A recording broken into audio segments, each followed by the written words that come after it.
They told you to stay calm, to breathe, to let it go. But how do you let go of something that's wrapped around your spine like a serpent? How do you breathe when the air in your chest feels like glass? This world keeps turning, indifferent to your wounds, spinning on an axis that never once paused to ask if you were okay. And somewhere along the way, you started believing it, that you were supposed to be unaffected. That silence was strength. That to endure was to survive. But Jung knew better. He said, "I am not what happened to me. I am what I choose to become," and that single sentence could shatter 1,000 lies. Because somewhere deep within you, below the noise, beneath the layers of identity and shame and performance, lives something untouched. Something no one could ever take. Not the betrayal. Not the failure. Not the loneliness that tried to convince you that you were broken beyond repair. Underneath all of it, there is a self, not the self you crafted to be liked, not the mask you wear to be strong, but the ancient self. The rooted self. The one you were before the world told you who you had to be. You've forgotten how powerful you are, not because you're weak, but because you've been so busy surviving that you haven't had the luxury of remembering. But now, everything must change, because you're not here to play small. You're not here to shrink every time someone else projects their fear onto your growth. You are not here to bend for approval or hide your fire for the comfort of those still trapped in their own darkness. And make no mistake, the darkness is real. But it's not the enemy. It is the crucible. This world doesn't break you to destroy you, it breaks you open. And Jung saw it clearly, the shadow isn't to be feared. It is to be faced. Not eradicated, not exiled, but integrated. Because without the shadow, you are a ghost. A shell. A fragmented whisper of who you might have been. The one who embraces their shadow becomes whole. So go ahead, look at it. Look at the jealousy, the rage, the guilt you buried so deep you convinced yourself it never existed. Look at the need to be seen. The terror of abandonment. The pride. The insecurity. The wild, trembling child within you who once screamed into a pillow so no one would hear. Look, but do not flinch, because when you stop running from your shadow, it stops chasing you. And when you stop pretending to be unaffected, you finally start healing. You see, the truth is that most of what controls you doesn't come from the outside world. It comes from what you haven't yet faced on the inside. It's not the criticism that wounds you, it's the voice in your head that believes it. It's not the loss that breaks you, it's the identity you built around what you thought you couldn't live without. Jung understood that what remains unconscious will rule your life, and you will call it fate. But fate is not set in stone. It is molded by the hands of those courageous enough to look inward. You were never meant to drift through life like a leaf in the wind. You were meant to wake up. To rise from the dream. To reclaim yourself from the lies you've inherited, from parents, from institutions, from trauma, from culture. The mind, it is the battlefield. But belief is the sword. Because the moment you start believing that you are not at the mercy of circumstance, everything shifts. The moment you realize that the pain didn't break you, it forged you, you stop begging for a lighter load and start building a stronger back. You stop asking why things happen to you, and start asking what they are awakening within you. The most dangerous person in the world is the one who has faced themselves and refused to look away. And here you are, on the edge of that awakening. You've carried so much for so long. But it's time to put it down. The guilt. The shame. The weight of who you think you're supposed to be. You were never meant to carry all of it. You were meant to transform it. Alchemy, not avoidance. Fire, not fear. Because here's the truth, when you become aware, nothing and no one can affect you the same way again. Not because you don't feel, but because you finally understand what's yours and what isn't. You begin to notice how much of your suffering was inherited, how much of your anger was learned, how much of your doubt was implanted by voices that didn't even belong to you. And now you see them. Like fog lifting from a mountain, the path becomes clear. Clarity doesn't come from perfection, it comes from presence. And presence only comes when the war inside you quiets enough to hear the voice beneath all the noise. the one that says, this is who you are, not the achiever, not the people pleaser, not the one who stays small to make others comfortable. You are the storm and the stillness, the sword and the hand that sheathes it. You are not just healing, you are remembering, returning, reclaiming. And in that sacred return, you stop reacting and you start creating, because now you see the world outside is just a reflection of the world within. What you believe, you will perceive. What you perceive, you will pursue. And what you pursue, you will become. So believe wisely. Choose beliefs that honor your fire, not your fear. Choose visions that elevate your soul, not your ego. Choose clarity over comfort, depth over distraction, purpose over performance. And when you falter, because you will, remember this, the fall is not the end. The fall is the instruction. The fall teaches you where you still cling, where you still fear, where you still forget who you are. But the one who remembers cannot be touched the same way again. So let them talk. Let them misunderstand you. Let the world throw its chaos your way. You are not here to be understood by everyone. You are here to be true to the one who understands everything, the self that watches silently through every storm, the self that has never left you, even when you left yourself. This is where discipline begins, not with control, but with remembrance. Not with force, but with alignment. The discipline to return to yourself, again and again, until your truth is louder than their opinions. Until your inner voice is stronger than the noise. Because once you've met yourself, truly met yourself, you don't go back. You don't shrink. You don't beg. You don't chase. You move differently. You speak with less apology and more certainty. You walk into rooms not needing to be liked, but ready to be real, and in that truth, nobody and nothing will affect you again. And so you walk. Not away from the world, but toward something far more rare, your own center. Because discipline is not punishment, it is freedom. It is choosing who you will be each day before the world chooses for you. It's knowing what you will accept, and more importantly, what you will no longer tolerate from yourself.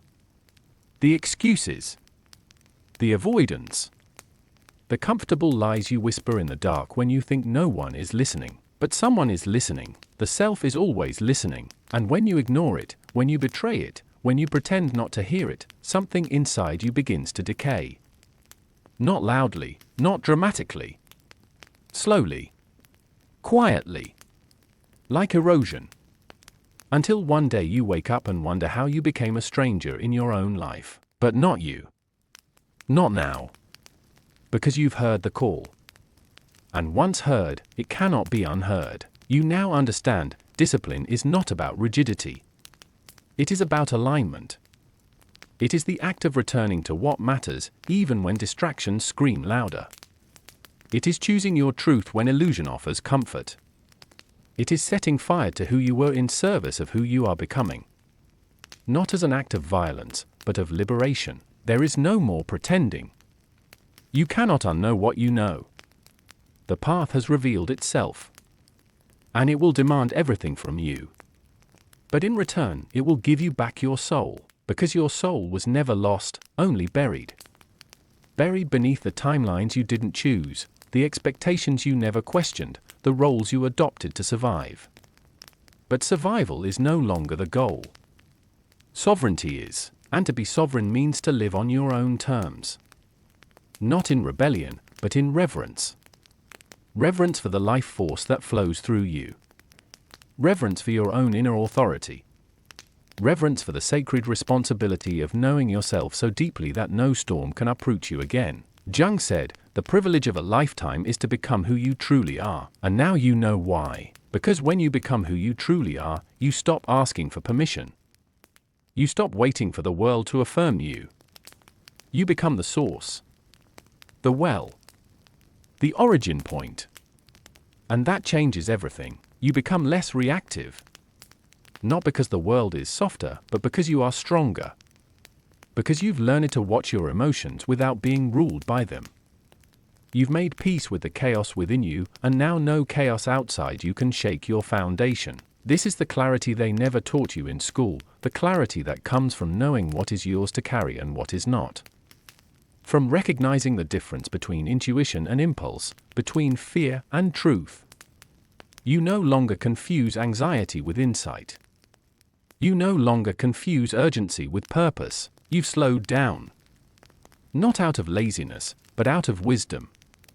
You understand that clarity does not come in noise, it comes in stillness.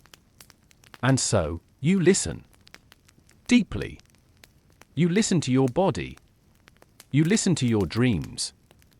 You listen to the silence between your thoughts and find guidance there. You understand now that the subconscious is not your enemy, it is your greatest ally. A reservoir of forgotten wisdom waiting to be remembered. And when you listen, the vision begins to form. Not just any vision, your vision. One not handed to you by culture or fear or survival.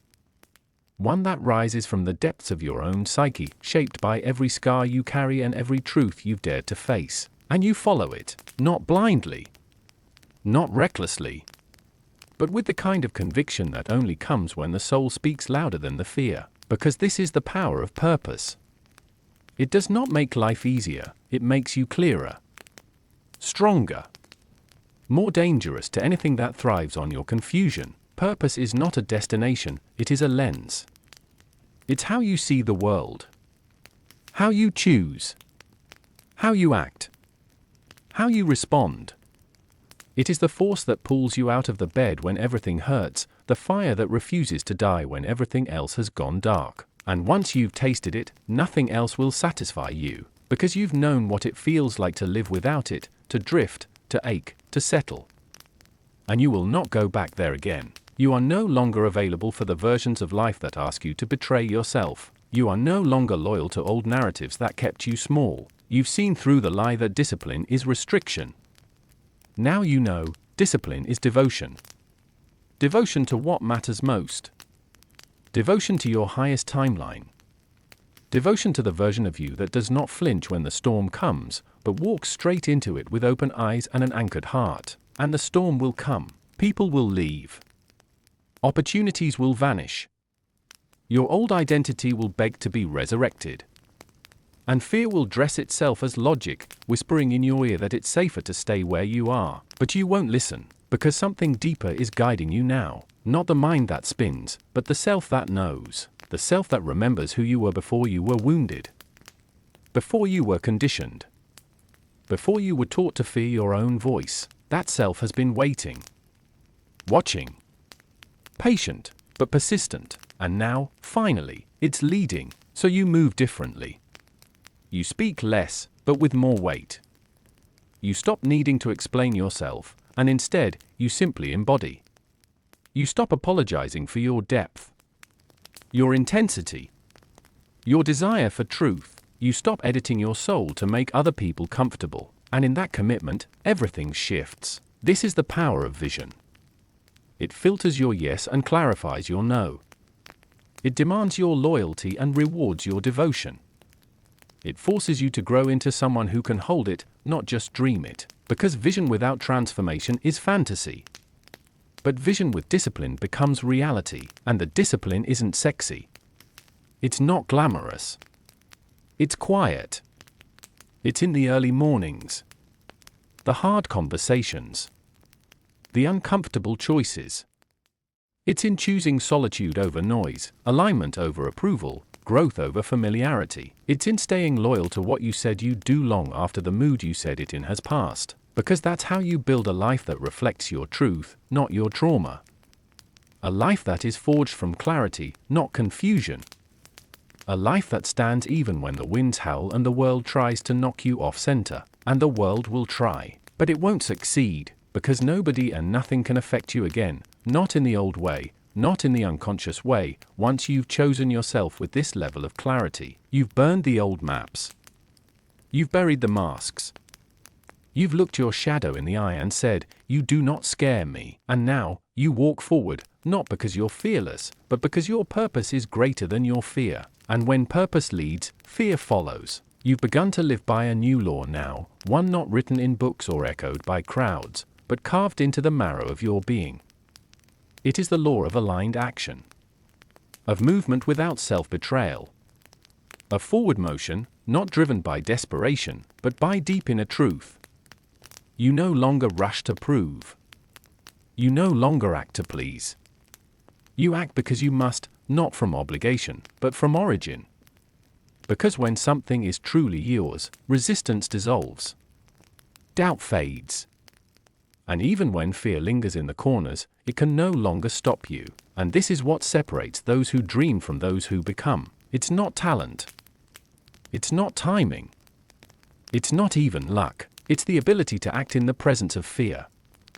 To walk with the unknown, not as a curse, but as a companion.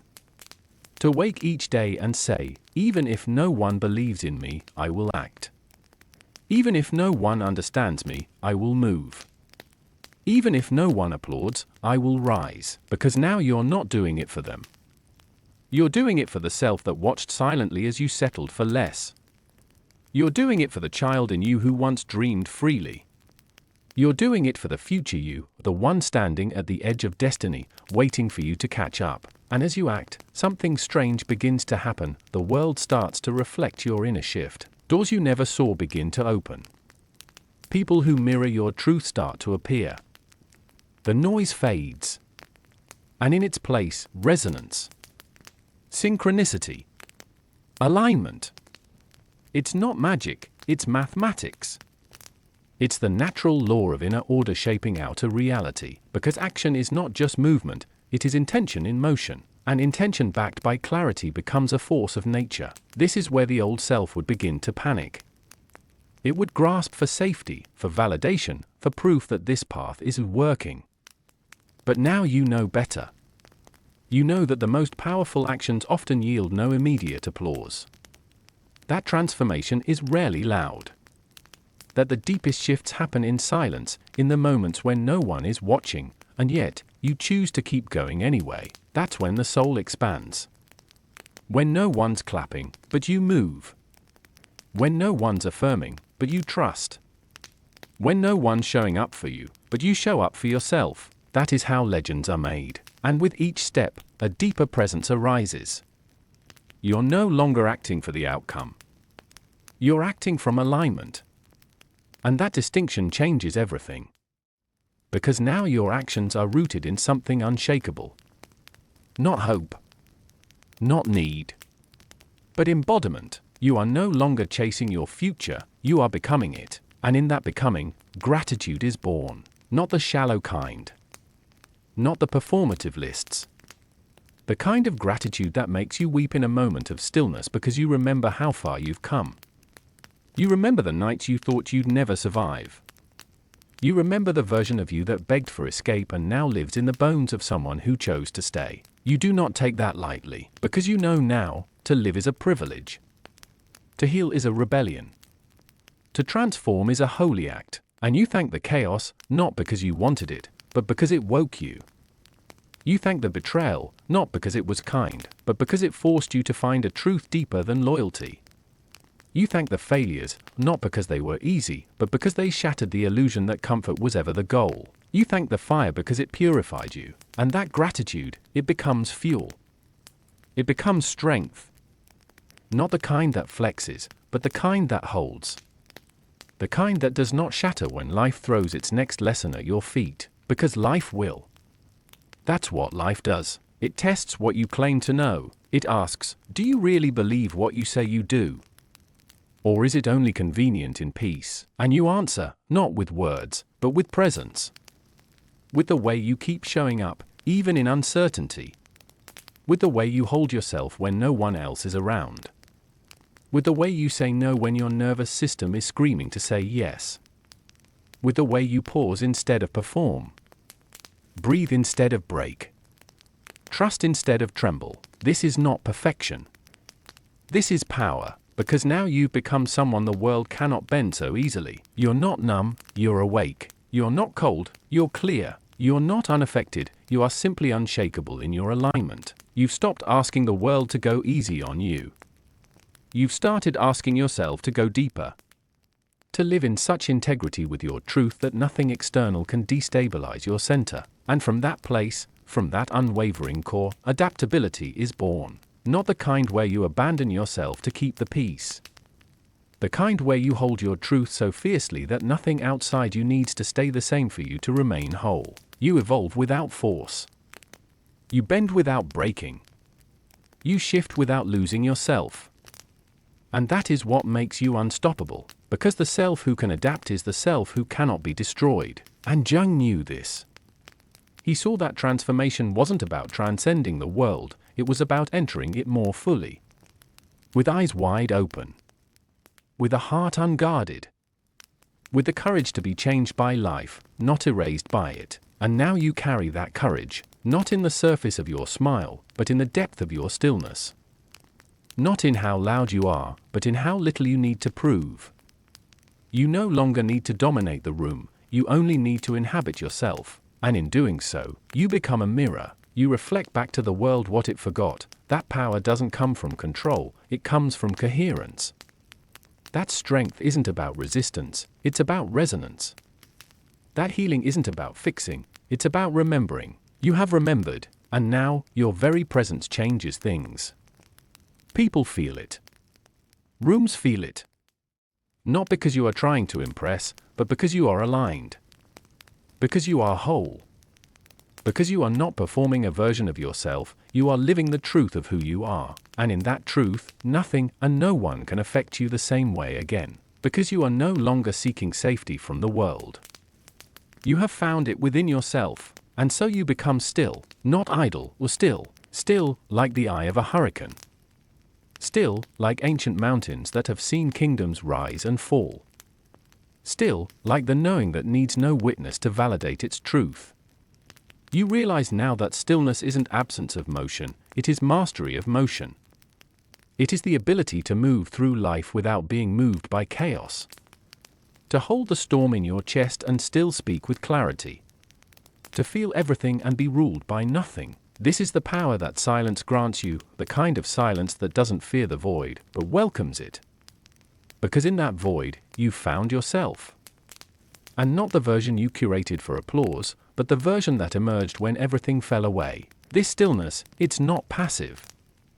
It's not surrendering to defeat. It's the stillness of one who has faced the dragon and no longer trembles at the sound of its wings. You've seen your demons. You've sat with them. You've let them speak. You didn't run. You didn't numb. You listened. And in listening, you realized they weren't there to destroy you. They were there to reveal what you had disowned, because all transformation begins with the integration of what was cast out. The shame. The rage. The grief. The wildness.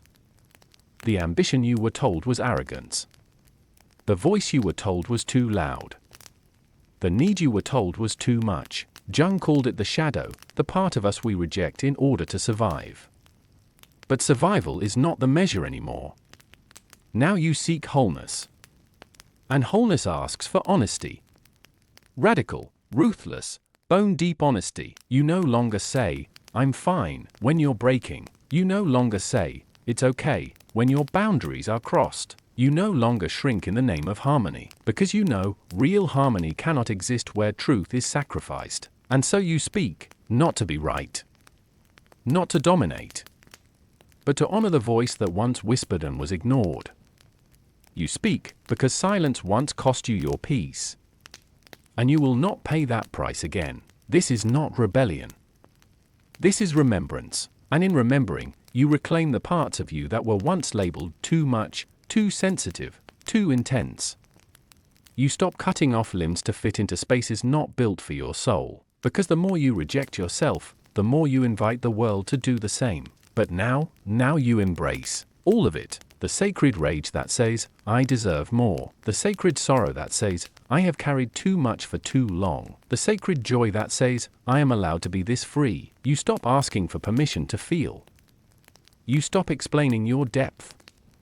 You stop apologizing for the things that make you real. And in that authenticity, you become untouchable. Not because pain no longer visits you, but because it no longer defines you. Not because fear no longer rises, but because it no longer commands you. Not because people no longer project onto you, but but because you no longer take ownership of projections that were never yours to carry. This is the quiet strength of someone who knows who they are, truly, deeply, fully. You've dropped the performance. You've shed the costumes. You've laid down the armor, not to be weak, but because you no longer need it. Because now, your protection is presence, your defense is discernment, your safety is your sovereignty, and that sovereignty is not a crown others must bow to, it is the ground beneath your feet. It is what anchors you when others try to shake your reality. It is what steadies your breath when the world goes mad with noise. This is where resilience is born, not in denying what hurts, but in facing it without collapse, not in pretending you are unaffected, but in allowing what moves through you to be felt, expressed, and released, so it doesn't become a wound disguised as personality. You are resilient not because you bounce back, but because you alchemize. You take the pain and transmute it. You take the loss and extract wisdom. You take the endings and weave beginnings. This is the sacred process of becoming, and it cannot be rushed. It cannot be skipped. It cannot be manufactured. It must be lived, fully, fiercely, faithfully, even when no one sees your effort. Even when the results come slow. Even when the fear returns, because it will. You'll still hear its voice. You'll still feel the ache of old patterns trying to pull you back, but now, you know better. You know that relapse is not failure, it is part of the spiral. Growth is not linear, it is cyclical. And each time you return to the lesson, you meet it with deeper awareness. You respond with more strength. You choose with more integrity, and that is evolution. It's not always loud. Sometimes it's just the quiet choice to keep going. To stay awake. To stay sovereign.